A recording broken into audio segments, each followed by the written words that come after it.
Hi guys, welcome to Darshan works. ఈ రోజు మన స్పెషల్ ఏంటంటే పుల్ల చక్రాలండి. ఈజీగా సింపుల్గా మనం ఇంట్లోనే వెంటనే చేసుకునే పుల్ల చక్రాలు ఎలా చేయాలో చూద్దాం పదండి.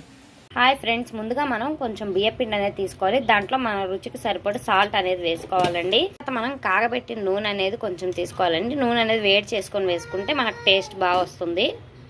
రుచికి సరిపడి కొంచెం నువ్వులు అనేవి కూడా తీసుకోవాలండి. నువ్వులు వేస్తే మనకు కొంచెం టేస్ట్ అనేది బాగా వస్తుందండి.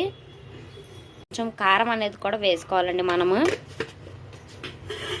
అన్నిటిని బాగా మిక్స్ చేసేయాలండి. ఆ తర్వాత మనం పెరుగు అనేది తీసుకోవాలండి.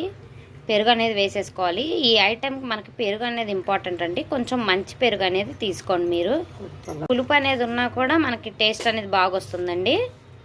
వీడియోలో చూపిస్తున్నట్టు మీరు బాగా కలిపేసుకోవాలండి. దీన్ని మధ్యలో పెరుగు అనేది వేస్తూ కలిపేసుకోవాలి. కొంచెం వాటర్ అనేది పోసుకొని బాగా కలుపుకోవాలండి. లూజ్గా అనేది మనం పిండి కలిపేసుకొని దీని మీద ఒక క్లాత్ అనేది వేసుకొని ఉంచేసుకోవాలండి. క్లాత్ కంటే కొంచెం ఇలా క్లాత్ అనేది తడిపి వేసుకున్నారనుకోండి పిండి అనేది ఆరిపోకుండా ఎక్కువసేపు ఉంటుందండి. మనం ఓకేనండి. నెక్స్ట్ ప్రాసెస్ అనేది చూద్దాము.